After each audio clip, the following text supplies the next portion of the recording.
One of the things that's tough about this area is you'll have an investor come in here and buy up 7 or 8 homes. As a first-time home buyer or, just a single person, you can't compete with those kind of prices. So this was nice to have this in the heart of Tempe.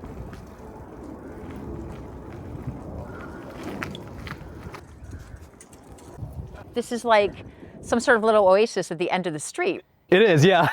You come in and you're not sure kind of what to expect in this area as you're kind of coming down here with all these either duplex homes or single family homes. And then once you get to the end of the street here with the fruit trees, the neighbors, the storage container concept, it opens up to like this huge oasis. In the summer, this place is a jungle. All the trees are fruit trees. We have orange trees, lemon, lime, apricot, peach, all free for the picking. And the cool thing is we actually planted all these ourselves as homeowners.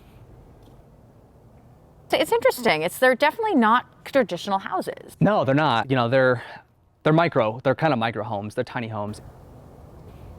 It's nice that everybody does their own thing. Like there's a table, like you're allowed to build your own. You can have your I think it's a 4-foot fence that you can have up in the front yard. So it's having that space where you can have your own personal space and then kind of enter into the community side of things over here.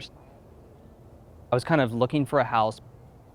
I was 22 at the time, and for a 22-year-old to be in the market looking for a house is very tough. And at that point, none of this was really here. This was all a dirt lot, and I applied right away. I was actually the 13th. So there's 13 homes. I was the last person to get in. This looks like houses, like little houses, right? And that was the plan, cute little houses that are small enough to be affordable in perpetuity, and yet actually have them individualized where they're all separated so that each person feels like they have their own plot of land, which they really do. Did you get to pick which one? Yeah, so, well, actually, because I was the last homeowner, all of them were pretty much taken at that point. Actually, I kind of like my unit as one of the best, not to be biased at all.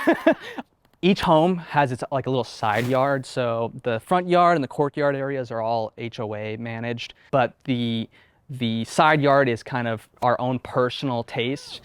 So this is the estate part of the micro estates. Yeah. This is you. Yeah, so this is all my personal taste. Everyone started with just a dirt lot, and then you kind of got to choose whatever you did. So I wanted to have like a little bit of grassy area for if I do get a pet or something, and then wanted to kind of have some vegetation and such. Ended up installing this vine back here. Over time, hopefully having this kind of shoot out into both directions. Right. It's just a small patch. Yeah, it's nothing large where you're sitting out here with a lawnmower or anything. And again, it goes back to affordability, and the market's it's so hot right now. And as a young person, 600 square feet of a home is plenty of space for one person. So what's cool about the place is you kind of walk straight into the kitchen area. The homes came fully stocked with appliances, and then too, kind of as you kind of make your way through, it opens up into I think at the lowest point it's 16 feet, and then at the highest point, if you're standing from the bottom all the way up, it's 20 feet at the other end. So it's a huge space. When you think of like a tiny home or a micro home, you automatically think, oh, there's probably like a ladder to the loft. You probably have a mini fridge. The cool thing about these homes is that they're full-size appliances. One of the cool things about this area, so you have the bathroom on the other side of the stairs, which is a great use of space. Or like right about here is where the bathroom ends. From here on over, you still have a ton of space under the stairs. And the original plans had this as just completely drywalled out. The builders, as they were building the place, the standard 2x4s, they actually went around this whole area and left this open with no 2x4s coming through here, so that the homeowner could come in and just without needing any handyman to come in here, could actually pop this open themselves, break the drywall. This, they had specifically designed IKEA cabinet, and it actually opens up to a storage space down there, because so in a way, it's kind of like your crawl space. It is, yeah. It's the crawl space, yeah. The crawl space / storage for everything. Whatever you're not using on a day-to-day basis. If you look around, where do you store the Christmas tree? Where do you store some of the stuff that you would normally have in a normal house? And so that's actually a huge, at the highest point you can stand up, it's probably 6 feet, and it comes all the way down. Most people on first, when their first time looking at the place, they don't really notice it because it does a good job of kind of hiding itself. You really have to kind of focus. When someone's sitting on the couch for a while, then they notice that, hey, that bookshelf doesn't look too normal. But like first time walking by, you don't really notice that there's a whole storage room back there. The other thing too is because it's such a small space, being able to make the home smart proof and like a whole smart home was pretty inexpensive to do. Originally, when I bought the house, all the switches and everything in here were just standard toggle switches. Everything in here now is all smart home, so I'm able to control 90% of the home on my tablet. Voice activated.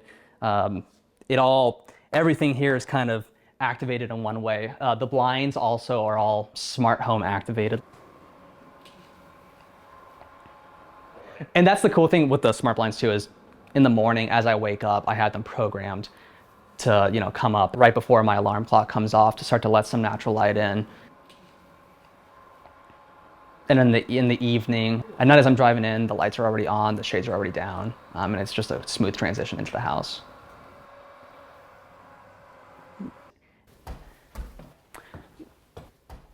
When a lot of people come up, they think that it's a very small space, but they're actually shocked by the size of the insides. I've had 10 people in here all at once, and you would think that 10 people on the first floor only would just be completely packed, but it actually has a decent amount of space where you're able to still kind of move around in there. I'm such a minimalist when it comes to a lot of stuff. I try to keep everything kind of tucked away as much as possible. So most of the time, this kind of stays open. Do you like the material difference there? Yeah. It's noticeable. Yeah, and so growing up, my dad was in construction, and so I always got to see like blueprints and stuff of places. And so growing up, I was a huge architecture fan, and this it's different. In the future, I might kind of make a couple changes down the road. I thought about maybe opening up little slits through here to kind of let some of that natural light from up here flow down into the main area. I mean, I like that you're talking about the future. Like, this isn't just a 20-something house. Yeah, that's the nice thing. I think the age range here is pretty dramatic, but we're all first-time home buyers. Being first-time home buyers, we all are kind of in the same bucket. We all kind of didn't understand, like, okay, well, what do you do for blinds? What do you do for a closet system? This was actually an idea that was bounced off of another homeowner. What I ended up doing was putting in a ton of IKEA closets here. So you have, you have a ton of space. Yeah, you have a lot of storage space for clothes. Yeah, that's a nice thing too, is that it's so customizable. So underneath the bed, you have a ton of drawers to keep everything in there, extra bedding and such. And then kind of your office, my work from home space. So it's kind of nice to be able to work from home here. Most of the time you'll actually catch me downstairs working at the dining table because it's the homes, because they're new and because they're so efficient, one of the worries was, how do you get fresh air in here when you don't open the windows? They're sealed up so well. That vent right there actually is a fresh air vent. So it's timed with the exhaust fan in the bathroom. Certain times of the night, it'll turn on and start to suck air from downstairs and then pull fresh air from outside. So you constantly have some fresh air in here. The whole place is all about efficiency. You want to share what you pay for utilities? Yeah. We all have solar on the roofs. It's not our solar. What we do is we lease, quote unquote, our roofs to the local electric provider, and they give us a credit each month on our bill. So all the solar goes back into the grid. On average, and again, keep in mind, we live here in Arizona where it's 118 in the summertime. The average summer bill is probably somewhere around $65 to $70 a month. And in the winter, I think my most recent bill was $25. Wow. So very, very efficient homes, very efficient. No gas, it's all electric in here, but you can't beat that. All electric, $25. Yeah, exactly. Yeah, you can't beat that at all. And I think that's what shocks a lot of people. It's like $25 a month. How? Most of what we did was economical in order to keep the homes as affordable as possible. homes are all designed with as much biophilic design and as much of the high performance kind of systems. And they are quite high in air tightness and everything else. I knew to keep the envelope very, very simple. The framing in these houses is actually advanced framing techniques. Where normally you would have a stud every 16 inches on center, and you put the insulation in between that. All of these are framed at 24 inches on center, which is perfectly fine structurally, but we reduce the amount of wood we need by 20%, and we get more insulation. So we get better insulated walls with less framing members. And you want to limit the amount of size of the windows for two reasons. One is to keep the cost low, because windows are more expensive than walls. And the other is that you want to limit the heat exposure that you get through them as much as possible. We chose a placement of windows that maximizes daylight where you need it. Again. So the 4 windows had to do a great amount of work. You know, they had to bring in a lot of light and where you really want it. And so that's where it got really fun with trying to experiment with where those windows should be. There's a window on the back at the bottom of the stairs, and this provides light at the corner at the bottom of the stairs. So it reflects light all over the place in the corner. And then the other windows are in the opposite corner. So you get light kind of all through the space on the inside just from those couple of windows.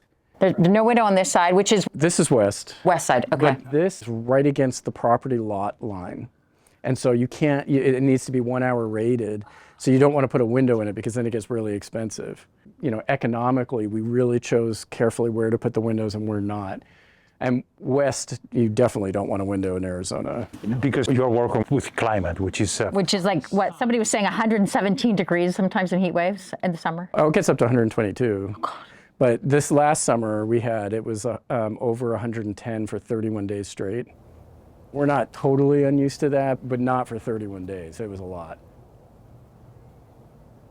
And I big fan, a huge fan of the glass door. This is the glass side. I mean, it's just like all right here. Yeah, right? yeah. So, you know, in the evening here in Arizona, it's the hottest time of the entire day. So having all of the windows and doors facing to your east, you're not getting all that hot, you know, light coming into the home. Yeah, and this is a huge part of like just all the amount of natural light that you get inside the house. I'm a huge fan of it personally. The window placement are kind of at these corners so that there's always natural light no matter where you look. Yeah. This is, or it all is. Now that I'm back here, I'm like, whoa, there's a lot of window here. Yeah. You know, this is where you want it. So the window that you can't see here is bouncing natural light around.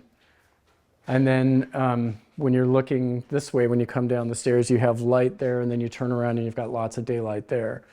When you're walking up the stairs here, the fourth window is up in the bedroom up there. You get natural daylight there. And just even using the inexpensive lumber is really, you know, something that you wouldn't normally find in affordable housing, to actually have exposed wood. And one of the things about biophilic design is natural materials. And so we did that handrail is oak, for instance. These are actually wood that is used for formwork for concrete walls. And it ended up being a little less expensive and a little better looking as a finish to use this. And it's pretty inexpensive material, and it's very, very hardy.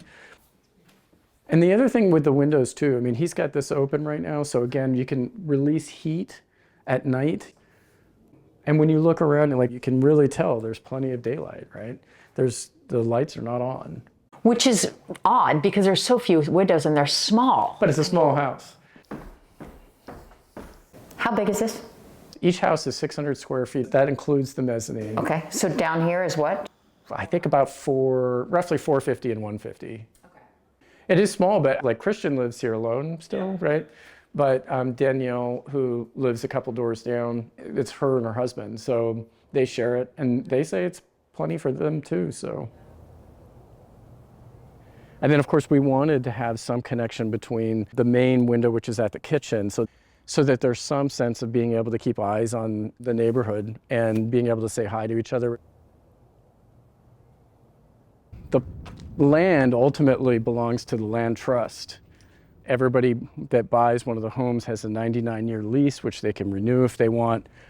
And when they sell it, they have to return 25%, I believe it is, to the next buyer. So whatever equity they brought in, 25% of it goes back to the land trust in order to hand it to the next buyer in order to keep the houses affordable in perpetuity. You buy, but you're not on, it's not a market rate, right?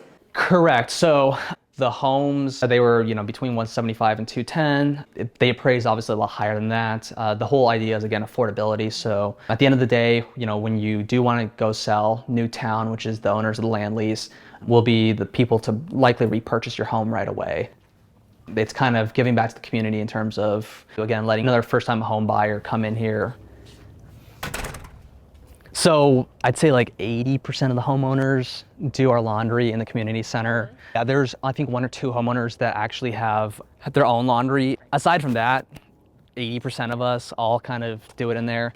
You would think that it would be a pain, but honestly, all of us have gotten really used to it and haven't had any problems. On rare occasion, you'll have overlap where, multiple people want to use it, and you would think that it'd be on the weekends, but in reality, sometimes that overlap happens like on a Tuesday night. So, huge space community center. And this is kind of where, again, because it's a smaller home, having some of those larger gatherings kind of makes it tough to do in a small space. So you can host a large event, you can have Friendsgiving or like a friend's Christmas party in here, full-sized kitchen in here with the appliances. And then we have the laundry here. So this is kind of where, this is the home away from home, as we all like to call it. As I said, look, it's 5 o'clock on a Saturday and open. These two are the gray water systems there. So eventually what'll happen is when we do go through the final install process, that'll be the switch. There'll be a switch here for homeowners to be able to swap that on and off. So the gray water from the laundry, it goes into the landscaping. Correct. And even with the fruit trees and everything, people will ask us about the watering of that. But right there is a large water tank that collects roof water, and that goes to these fruit trees. Yeah. So there's a slanted roof. It all flows to the back where there's a pipe system around the whole complex that takes it to an underground storage system under the parking.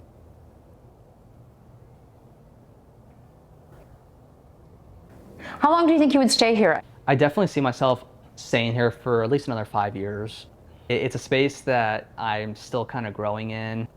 Because it's small, it gives me the opportunity to do a lot of the stuff that I dreamt about, like making it a smart home, to test some stuff out here before actually taking it. And when I do purchase a big boy home, I can kind of use some of what I learned here. So it's just the old idea of a starter home. Yeah, it is 100%. Yeah, a starter home.